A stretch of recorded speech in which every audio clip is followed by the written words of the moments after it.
बिस्मिल्लाहिर्रहमानिर्रहीम। उम्मीद करता हूँ कि आप सब खैरियत से होंगे। और आज जो हम शुरू करने जा रहे हैं ये हमारा लेक्चर नंबर 3 है, जो कि होगा मैस, वेट और डेंसिटी के बारे में। अब क्योंकि इस लेक्चर 3 के अंदर, जैसे मैंने आपको पहले बताया था, हमारे पास टोटल जो लेक्चर्स होंगे that will be 25। Out of 25 ये हम थर्ड के ऊपर पहुँच चुके हैं। अब इसी लेक्चर के अंदर आप देखेंगे ना सिर्फ हम थ्योरी को अंडरस्टैंड करेंगे, थ्योरी को अंडरस्टैंड करने के बाद आपके MCQ पेपर और MCQ के बाद जो पेपर 2 होता है उसके क्वेश्चंस को भी हम यहाँ पे डील करेंगे। तो जो फर्स्ट चीज़ है दैट इज़ मैस। अगर मैस को डिफाइन करें, it is a quantity of matter in an object. ठीक है, it is a amount of matter in an object. So amount of matter किसी भी ऑब्जेक्ट के अंदर जो होगा उसको हम मैस कहते हैं।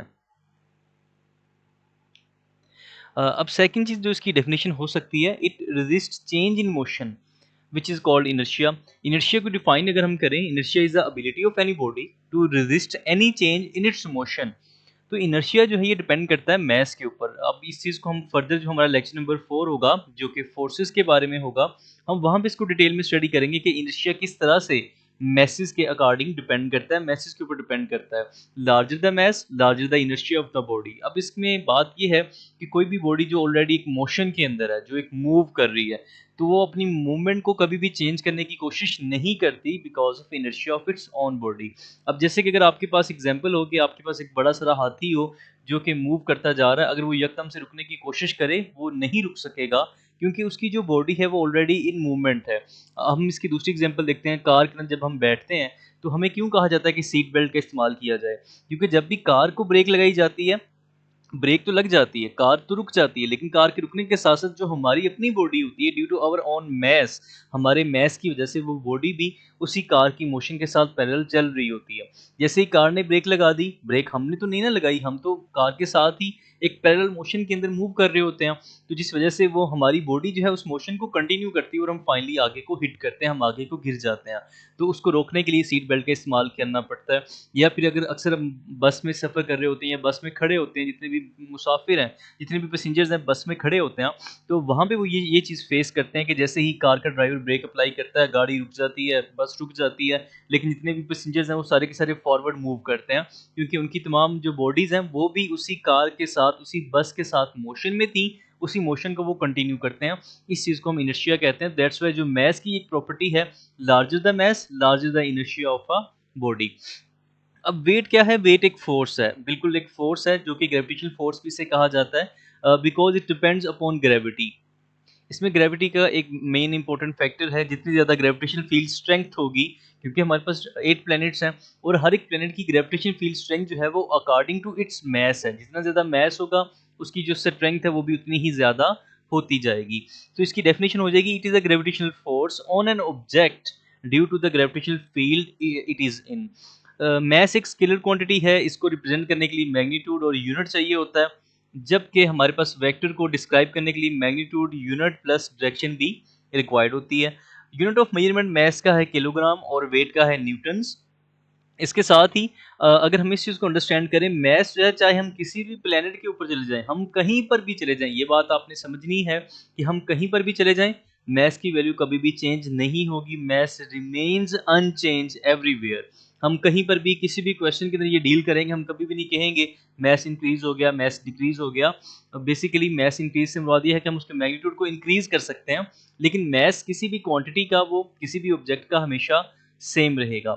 जबकि वेट जो है ये डिपेंड करता है ग्रेविटेशनल फील्ड स्ट्रेंथ के अकॉर्डिंग। फॉर एग्जांपल, हमारे पास अर्थ के ऊपर ग्रेविटी की वैल्यू जो है, अगर हम इसको एग्जैक्ट मेजर करें 9.8 है, या फिर ये हम 10 कंसीडर करते हैं। On the other hand moon के ऊपर ये वैल्यू क्या होती है, ये कम हो जाती है और ये ऑलमोस्ट 6 टाइम्स कम होके 1.6 रह जाती है। तो 6 टाइम्स का डिफरेंस है। मून के ऊपर जो ग्रेविटेशनल फील्ड स्ट्रेंथ है वो 6 टाइम्स वीकर है एज कंपेयर टू अर्थ। तो इसीलिए जो हमारा वेट होगा, फॉर एग्जांपल अब मेरा जो वेट है वो इस वक्त 78 केजी है, मेरा मैस 78 केजी है। तो इस मैस को जब हम अर्थ के ऊपर मेजर करते हैं, मेरा वेट हो जाएगा 780 न्यूटन। लेकिन इसी को जब हम फर्दर मून के ऊपर जाकर देखेंगे, मेरा वहां पर भी मैस 78 ही रहेगा, क्योंकि मैस कभी चेंज नहीं होता। जो वेट है वो क्या हो जाएगा, 78 इंटू 1.6। तो इससे जो वैल्यू आएगी वो मेरे पास, मेरी मून के ऊपर वेट की वैल्यू आ जाएगी। इंस्ट्रूमेंट ऑफ मेजरमेंट, मैस को मेजर करने के लिए जब भी हम यूज़ करते हैं तो बीम बैलेंस का यूज़ किया जाएगा, या फिर इसके लिए वर्ड यूज़ हो जाएगा इलेक्ट्रॉनिक बैलेंस। तो जहाँ पर भी आप वर्ड बैलेंस को देखें, आपने अंडरस्टैंड कर लेना है this is the device which is use to measure mass. On the other hand हमारे पास वेट को मेजर करने के लिए जिस डिवाइस का हम यूज करते हैं उसको हम न्यूटन मीटर मीटर या फिर हम इसको फोर्स मीटर कहते हैं। अब यहाँ पे आप एक चीज देखेंगे कि हमारे पास इन दोनों के अंदर एक मीटर का वर्ड कॉमन आ रहा है। तो जब भी आप मीटर को देखेंगे it means it is going to be used for measurement of weight. अब ग्रेविटेशनल ब्रिज इसकी जो इक्वेशन है W is equal to m ji.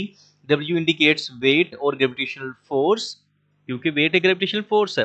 Mess, M for mass जिसको मेजर किया जाता है केजी के अंदर, और G for gravitational field strength. अब G को अगर हम सब्जेक्ट बनाते हैं तो ये इक्वल हो जाएगा मैस और G जो दोनों मल्टीप्लाई हो रहे हैं, मैस उस तरफ जाकर डिवाइड हो जाएगा, ये बन जाएगा weight over M, weight over mass. तो इसलिए हम कहते हैं gravitational field strength G is called gravitational field strength. तो इसमें दोबारा बार बार आप कंफ्यूज मत हो जाइएगा कि वेट जो है हमारे पास ग्रेविटेशनल फोर्स है और ये ग्रेविटेशनल फील्ड स्ट्रेंथ है।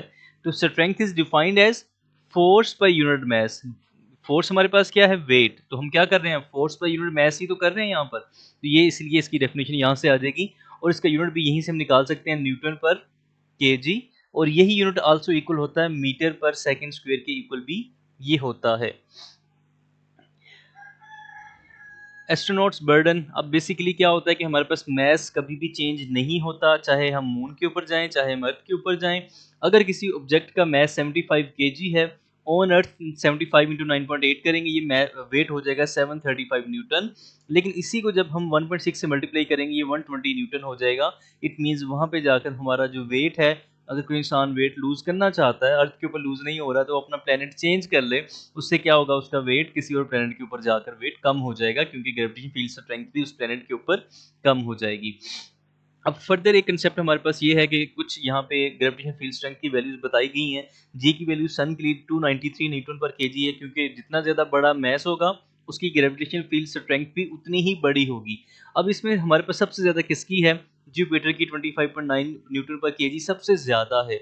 उसके बाद हमारे पास हो जाएगी, अगर हम इसको कोड से याद करें, एम वेम जे सन, ये हमारे पास टोटल 8 प्लैनेट्स हैं। अगर हम इनको नेम करें, M for Mercury, V for Venus, Earth, Mars. अब सबसे बड़ा प्लैनेट जो है वो जुपिटर है, जिसकी वैल्यू 25.9 ऑलमोस्ट 26 बनती है। जी की वैल्यू 25.9 है। सेकंड नंबर पे हमारे पास सैचरन है, सैचरन की ग्रेविटेशनल फील्ड स्ट्रेंथ की वैल्यू हो जाएगी 11। इसी तरह फिर हमारे पास यूरेनस है, यूरेनस की भी 11 के करीब होगी, नेपच्यून की भी 11 के करीब हो जाएगी, अर्थ की 10 हो जाती है, जो कि 9.8 हम ले लेते हैं। तो जितना ज़्यादा मैस बड़ा होगा उतनी ही ज़्यादा उसकी ग्रेविटी की वैल्यू, ग्रेविटेशन फील्ड स्ट्रेंथ की वैल्यू उतनी ही बड़ी होती जाएगी। अब जी की वैल्यू बड़ी होगी तो वेट भी डेफिनेटली उतना ही बड़ा होता जाएगा, ग्रेविटेशनल फोर्स भी इंक्रीज होती जाएगी। तो ये हमारे पास इक्वेशन हो जाएगी। मैथ्स को ही फर्दर हम यूज़ करते हैं डेंसिटी को फाइंड आउट करने के लिए। अब हमारा जो नेक्स्ट टॉपिक है वो डेंसिटी, और डेंसिटी के बारे में हम डेंसिटी को अंडरस्टैंड करना इसलिए ज़रूरी है क्योंकि डेंसिटी जो है वो बेसिकली हमें हेल्प करती है कि किस तरह से हम किसी भी मटेरियल को फाइंड आउट कर सकते हैं। फॉर एग्जांपल, आपको कोई भी अननोन मैस दिया जाता है, ये क्यूब दिया गया, हमें नहीं पता ये क्यूब किस चीज़ का बना हुआ है, तो हम क्या करेंगे, इसका मैस फाइंड आउट करेंगे। मैस को फाइंड आउट करने के लिए हम क्या यूज़ करते हैं, इलेक्ट्रॉनिक बैलेंस या फिर बीम बैलेंस का यूज़ करते हैं। तो जब हम इसका मैस मेजर करेंगे, मैस हमारे पास इसका आ गया 2.41 केजी। और दूसरी चीज़, इसका वॉल्यूम हम कैसे फाइंड करेंगे, वॉल्यूम क्योंकि क्यूब है और क्यूब की सिर्फ एक साइड मेजर करें, इसकी ऑल साइड इक्वल होती हैं, तो एक साइड को मेजर करने से हम वॉल्यूम को फाइंड आउट कर लेंगे, length into width into height. अब इस केस में हम कहते हैं कि इसकी जो लेंथ है वो 5 है, तो इसका वॉल्यूम हो जाएगा 5 इंटू 5 इंटू 5, 125 सेंटीमीटर क्यूब इसका वॉल्यूम हो जाएगा। तो density equal to mass over volume, mass को हमने ग्राम में कन्वर्ट कर दिया, दैट इज 2410 ओवर 125, 19.3 ग्राम पर सेंटीमीटर क्यूब हमारे पास इस क्यूब की डेंसिटी आ चुकी है। अब इस डेंसिटी को हम डेंसिटी के टेबल से कंपेयर करते हैं, क्या कोई ऐसा मटेरियल है, कोई ऐसा मेटल है जिसकी डेंसिटी 19.3 है, तो वो हमारे पास गोल्ड है। सो इट मीन 19.3 जो डेंसिटी है वो गोल्ड की है। तो ये वाला जो हमने क्यूब फाइंड आउट किया है ये किस चीज़ से बना होगा, ये गोल्ड से बना होगा। तो डेंसिटी का एक तो बेनिफिट हमारे पास ये होता है। दूसरा डेंसिटी का बेनिफिट हमें ये मिलता है कि जब भी हम चीज़ों को कंपेयर करना चाहते हैं कि कौन सी चीज़ है वो सिंक कर सकती है, कौन सी चीज़ जो है वो फ्लोट कर सकती है। तो अब इसमें भी डेंसिटी का कंसेप्ट जो है वो काफ़ी इंपॉर्टेंट है, क्योंकि जब हमारे पास 2 चीज़ों की डेंसिटी, एक की ज़्यादा होगी, एक की कम होगी, तो जिसकी डेंसिटी ज़्यादा होगी वो हमेशा सिंक करेगी। फॉर एग्ज़ाम्पल अगर हम इसको कंपेयर करें, हमारे पास यहाँ पे एल्यूमीनियम है और हमने यहाँ पे रखा हुआ है वाटर, और वाटर की डेंसिटी कितनी होती है? अगर हम इसको केजी में लेते हैं तो that will be 1000 kilogram per metre cube. अब यहाँ से एक और चीज़ याद रखिएगा, डेंसिटी का जो यूनिट है that is KG over metre cube, या फिर एक और यूनिट इसका यूज किया जाता है जी ओवर cm3, ग्राम ओवर सेंटीमीटर क्यूब। ये दोनों यूनिट जो है वो यूज किए जाते हैं डेंसिटी के लिए। अब यहाँ पे हम ये कहते हैं कि वाटर की डेंसिटी 1000 है, तो इट मींस ये जो एल्यूमिनियम है जो कि सिंक कर चुका है, जो कि डूब चुका है, इट मींस इसकी डेंसिटी 1000 से ज्यादा होगी, और बहुत ज्यादा होगी तभी ये बॉटम पे जा चुका है। सेकंड नंबर पे हमारे पास आइस है।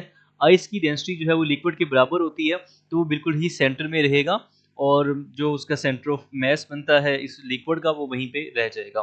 थर्ड हमारे पास केस ये हो सकता है कि लिक्विड की डेंसिटी ज़्यादा हो जाए, यानी वाटर की डेंसिटी अगर ज़्यादा हो जाए तो ये जो हमारे पास कॉक है it will float on the surface, वो सरफेस के ऊपर फ्लोट करेगा। अब यहाँ से क्वेश्चन आता है, क्या जो शिप होते हैं, जो कि बोट्स होती हैं, जो कि पानी के ऊपर फ्लोट करती हैं, क्या वो क्यों नहीं डूबती हैं? हालांकि वो तो काफ़ी हैवी होती हैं। अब क्योंकि उनको हम ऐसे मटेरियल से, ऐसे एलॉय से उनको तैयार करते हैं, ऐसे मटेरियल से उनको प्रिपेयर किया जाता है कि जब भी उनकी डेंसिटी जो है वो कभी भी 1000 से ज़्यादा ना हो। तो जितनी भी शिप्स हैं, जो हैवी हैवी हमारे पास बोट्स होती हैं, उनकी जो डेंसिटी होती है वो कभी भी 1000 से ऊपर नहीं जाती। अगर एक भी दफ़ा 1000 से ऊपर चली गई तो वो डेफिनेटली सिंक कर जाएगा और वो सरफेस के ऊपर फ्लोट करने के काबिल नहीं रहेगा।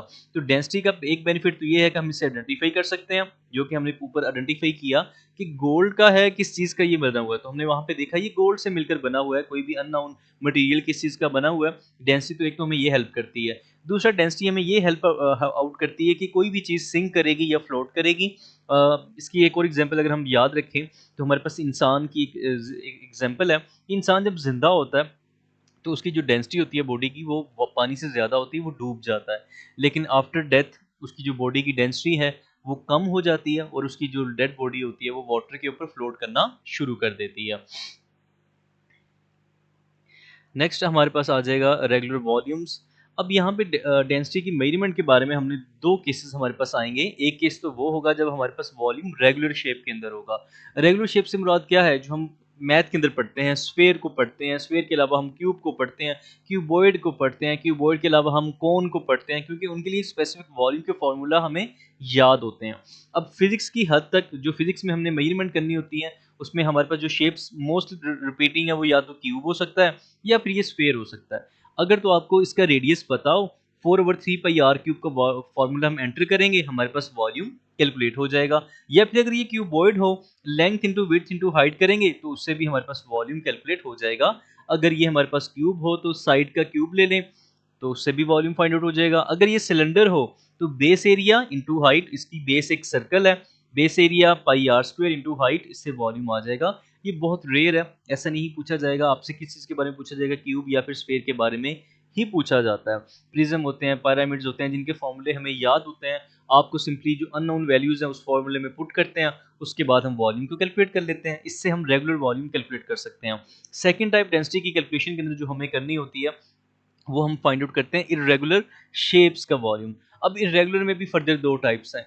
इर्रेगुलर जो मटेरियल होगा, इर्रेगुलर जो ऑब्जेक्ट है, या तो वो मैरिंग सिलेंडर के जरिए, क्योंकि हम फाइंड करते हैं ना, तो या तो वो वाटर में सिंक कर जाएगा। अगर तो उसकी डेंसिटी वाटर से ज़्यादा होगी तो काफ़ी इजी मेथड है।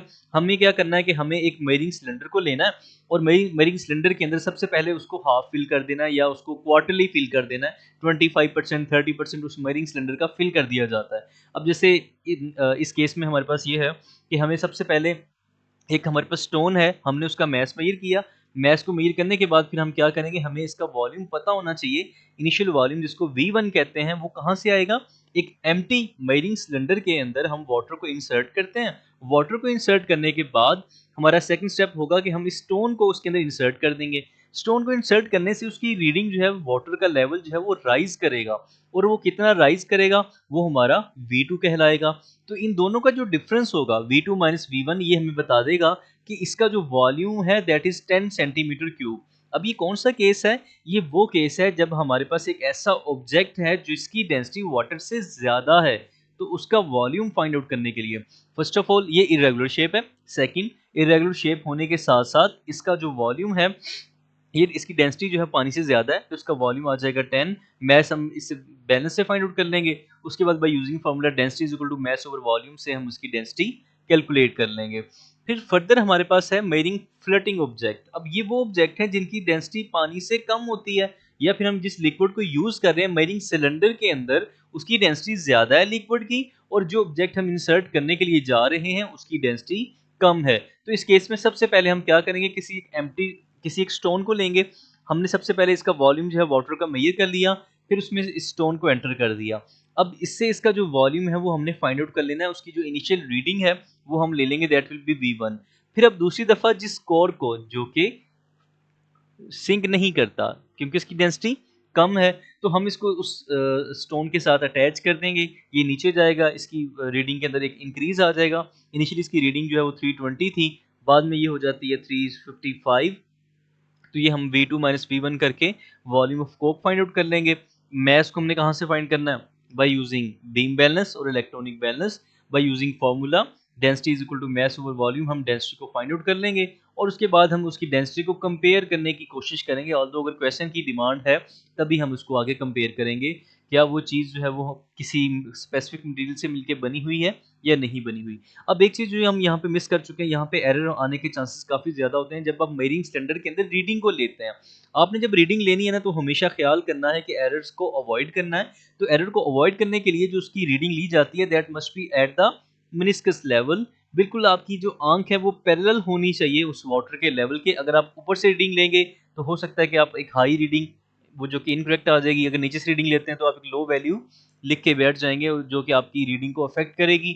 थोड़ी सी रीडिंग चेंज होगी तो डेफिनेटली उससे जो मटेरियल है वो हम कह लें कि एक इनकरेक्ट मटेरियल जो है वो फाइंड आउट करके बैठ जाएंगे, क्योंकि डेंसिटी गलत आएगी तो हम कहेंगे ये मटेरियल इस चीज़ का बना हुआ है। तो इस तरह से ये एरर इसमें जनरेट हो सकता है। फर्दर हम इसके कुछ करते हैं एमसीक्यूज। अब एमसीक्यूज करने के लिए अगर हम इसको देखें, which quantity is equal to gravitational force. Gravitational force की बात की गई है, basically he is talking about weight. W is equal to mg। तो हम इसको क्या करेंगे, जी हमारे पास होती है gravitation field strength into mass, तो ए पार्ट इसका ठीक हो जाएगा। Which row contain two correct statement about the mass and the weight of an object. Mass के बारे में कौन सी इन्फॉर्मेशन ठीक होगी और वेट के बारे में कौन सी इन्फॉर्मेशन ठीक होगी, वो हमने बताना है। Mass is same everywhere, mass हर जगह पे सेम होता है, और weight can vary from place to place, ये इसका ऑप्शन ठीक हो जाएगा। जबकि थर्ड वाला गलत है, मैस को हम मेजर करते हैं केजी के अंदर और वेट को मेजर करते हैं न्यूटन के अंदर, तो इस वजह से ऑप्शन गलत हो जाएगा। मैस को कभी भी मेजरिंग स्टैंडर्ड से मेजर नहीं किया जाता, ये ऑप्शन भी आपका गलत हो जाएगा।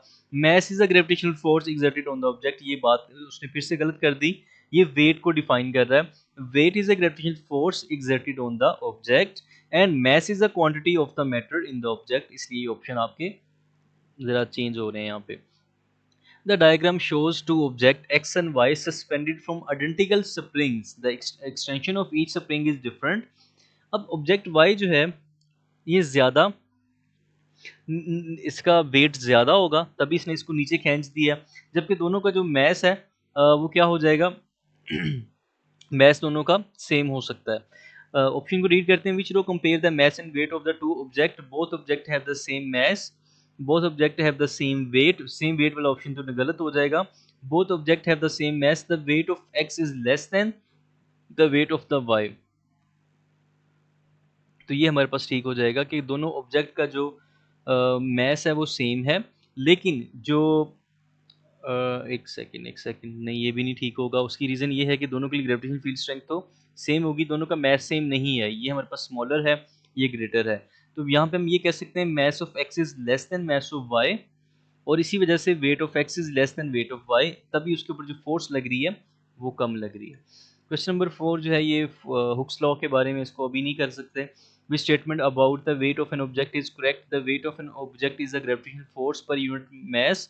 वेट को डिफाइन करना है, weight of an object is a gravitational force per unit mass, ये तो नहीं होती।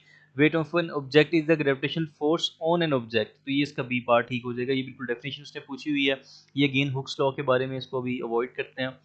Next question number 7, an object weighs 19 newton on a planet when the acceleration of the free fall is 3.8, what is the mass of the object, object का mass क्या होगा, तो हम यहाँ पे क्या करेंगे, W is equal to m g, m is equal to 19 over 3.8, तो ये हो जाएगा 190 ओवर 38, 38 बनता है 30 इंटू 5, तो ये 5 kg इसका आंसर आ जाएगा।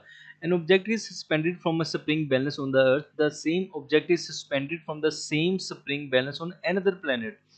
अब इसकी रीडिंग देखें, यहाँ पे रीडिंग आती है 1.5, अर्थ के ऊपर उसकी जो रीडिंग आई है 1.5 न्यूटन आई है। इसी को जब हम मेजर करते हैं किसी प्लेनेट के ऊपर तो वहाँ पे आती है 2.5। अब मैथ तो कभी भी सेम नहीं हो सकता, जो चीज़ वेरी कर सकती है, जो चीज़ चेंज हो सकती है, it must be gravitational field strength. It means earth की gravitational field strength according to this planet is less, so we can say that the weight of the object is greater on other planet than on earth, but the mass is unchanged. A person steps onto a bathroom scale, the bathroom scale record both mass and weight, which row shows the reading on the bathroom scale. तो हमारे पास कौन सी reading ठीक हो सकती है, अब mess हमेशा से लेस देन होता है, तो मैस या तो ए पार्ट हो सकता है या बी हो सकता है। अब यहाँ पे यूनिट का फ़र्क आ गया, यूनिट जो है मैथ्स का कभी भी न्यूटन नहीं होता, तो 60 kg इंटू 9.8 करें अगर, तो हमारे पास उससे वैल्यू 590 आ जाएगी। What is the unit of a weight, weight का यूनिट है दैट इज किलो न्यूटन हो सकता है, किलोग्राम कभी भी नहीं हो सकता, किलो जो है एक प्रीफिक्स है जो कि वेरी कर सकती है। A space rocket travel to the moon, the acceleration of the free fall is greater on the earth than it is on the moon, how do the mass and weight of the space rocket on the moon compare with their values on the earth? mass on the moon is same as on the earth, या तो ये हो सकता है ये हो सकता है, weight on the moon is less than on the earth more than on the earth, तो अर्थ के ऊपर वेट जो है वो ज्यादा होगा, तो डी पार्ट ठीक हो जाएगा क्योंकि अर्थ के ऊपर जी की वैल्यू 6 टाइम्स ज्यादा होती है। अब shopkeeper pours rice into a dish that hangs from a spring balance, he record the reading, reading आती है 2.4 kg। A customer buys some pasta. The shopkeeper noticed that the reading of the spring balance with just pasta in the dish is the same as it was with the just rice in the dish. Which quantity must be the same for the rice and the pasta? कौन सी quantity यहाँ पे same हो सकती है? तो इन दोनों का जो weight है वो यहाँ पे same हो जाएगा। Which temperature about mass or weight? Which statement about mass or weight is not correct? Masses can be compared using a balance, mass is a force, ये तो गलत हो जाएगा। weight can be compared using a balance गलत है, weight is a force। weight can be compared using a balance, ये वाली जो ऑप्शन ये हमारे पास ज़्यादा गलत है। mass is a force, weight can be compared using balance, I think नहीं, हमारे पास ये mass जो है ये force नहीं है, ये हमारे पास ठीक ही रहेगा।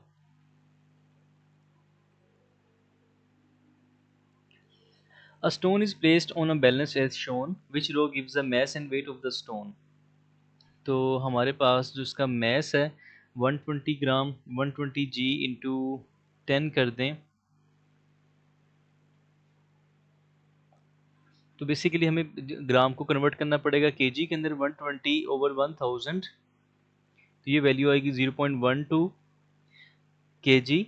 अब इसको 10 से मल्टीप्लाई करें तो ये हो जाएगा 1.2 न्यूटन, तो ए पार्ट इसका ठीक होगा। Which row shows the mass and the weight of an object near the earth's surface? mass जो है 0.2 है और weight 10 टाइम्स ज़्यादा होगा, mass 2 है तो weight 10 टाइम्स ज़्यादा, तो ये हमारे पास सी पार्ट ठीक हो जाएगा। क्वेश्चन नंबर 20 करते हैं। The diagram 1 shows a seal plastic बोतल containing a hollow glass sphere and a steel ball, तो हमारे पास एक सील प्लास्टिक बोतल है जिसके अंदर स्टील बॉल है और साथ ही होलो ग्लास स्फीयर है। अब इनमें जो बोतल का मैस है इस डायग्राम के अंदर, ये सारे का सारा जो मैस इक्वल होता है ये m1 की इक्वल है, ये सारे का सारा मैस m2 के इक्वल है। फ़र्क क्या आया यहाँ पे, ब्रोकन ग्लास, ये ग्लास टूट चुका है। स्टील 3 के अंदर फिर से हम उसको शेक किया, इसका मैस m3 रहता है। अब यहाँ पे हमने कोई भी चीज़ या तो ऐड भी नहीं की, ना ही हमने कोई चीज़ बाहर निकाली है, तो जो जितने भी मैसेज होंगे they all will be same to each other, m1 equal to m2, m2 equal to m3।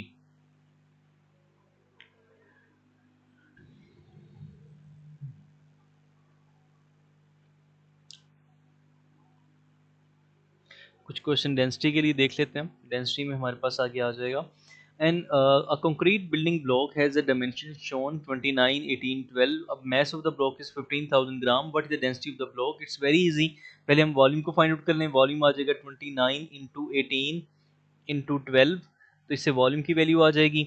Mess हमारे पास 15,000 है, 15,000 को हम डिवाइड कर दें 29 इंटू 18 इंटू 12 से, तो इसका आंसर हमारे पास उससे निकल आएगा।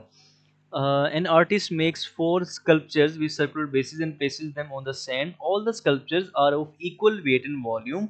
Which sculpture is least likely to sink into the sand?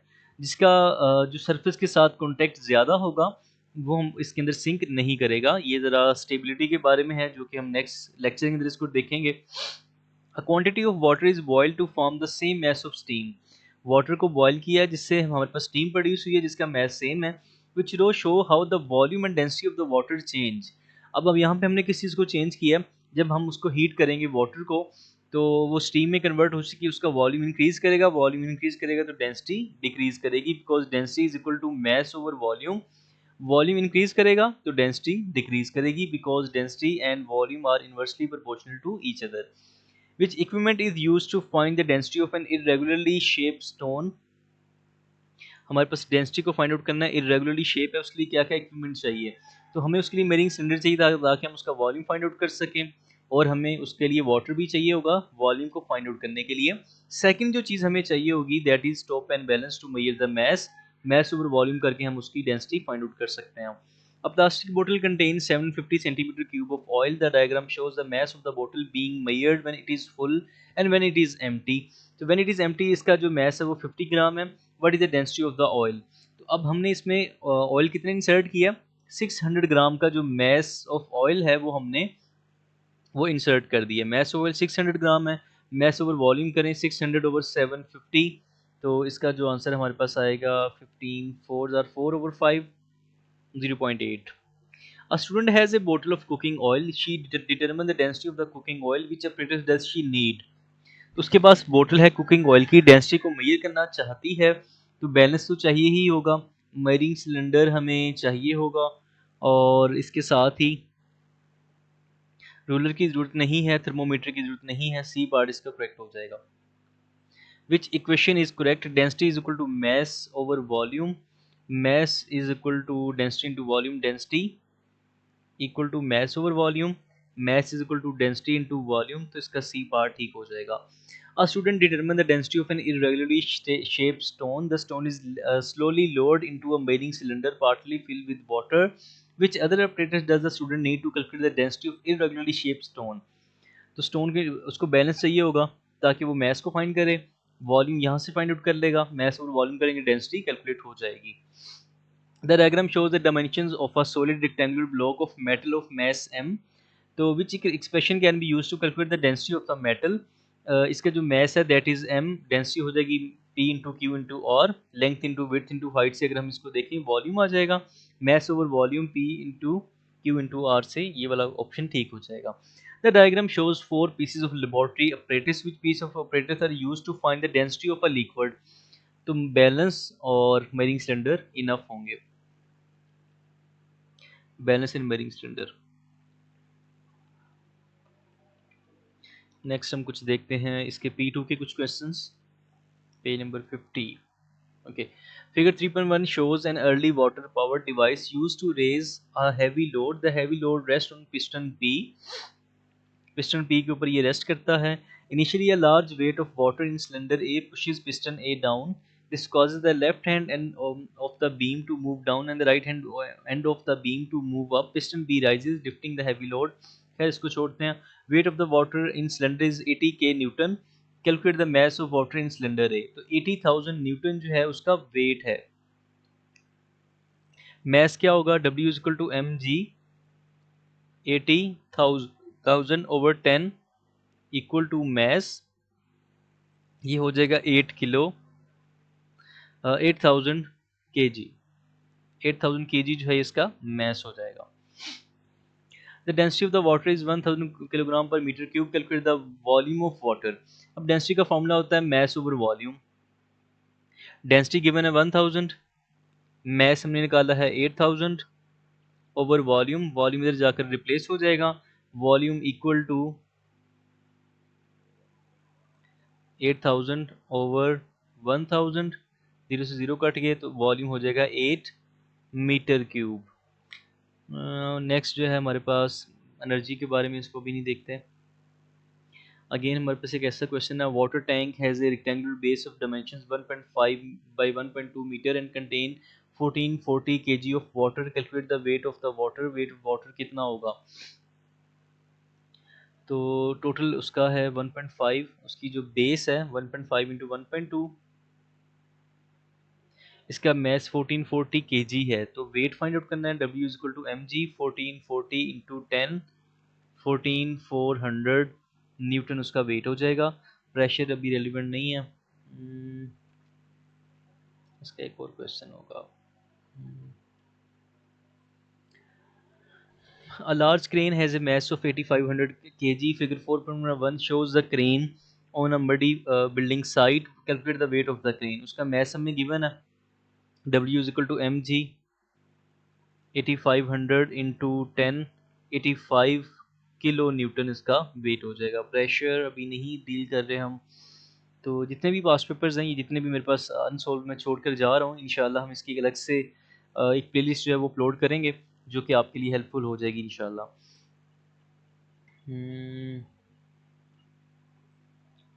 Stability के बारे में अभी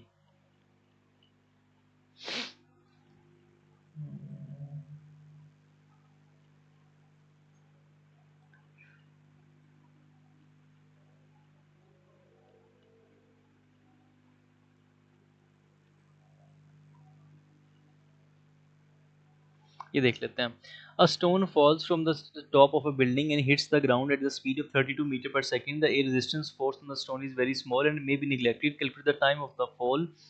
अब इनिशियली उसको फेंका गया रेस्ट से v equal to u plus a T.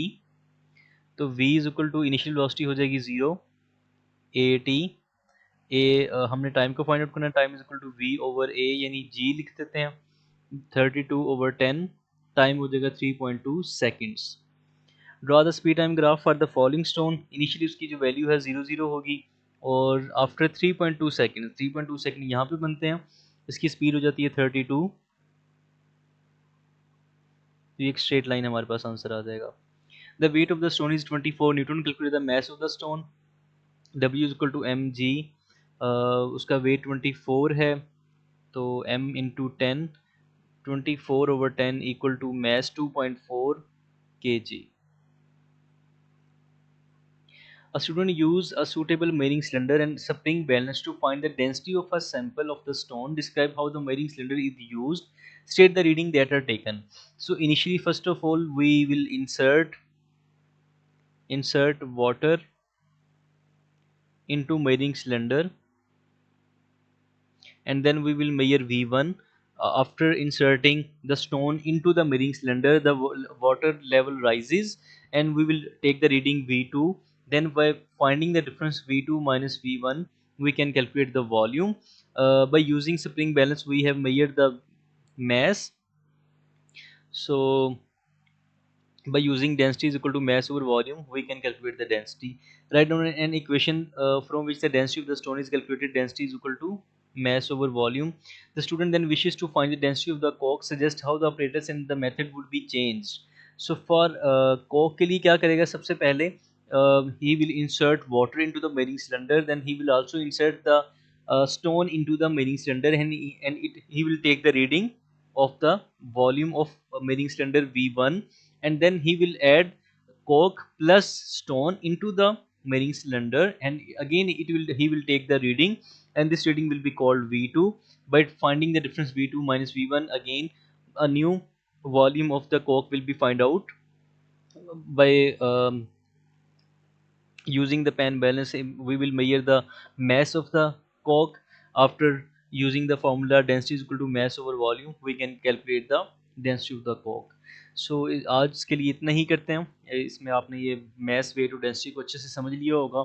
जो चीज़ आपको समझ नहीं आई, आप उसको ज़रा रिवाइंड करके देख लें, और बाकी अगर आपके पास कोई डाउट है तो आप मेरे व्हाट्सएप नंबर के ऊपर भी रब्ता कर सकते हैं, जो कि मेरा नंबर जो है वो आपको मेरी जो इस वीडियो की डिस्क्रिप्शन होगी आपको वहाँ पे मिल जाएगा। कल के लिए इजाज़त दीजिए। अल्लाह हाफ़िज़।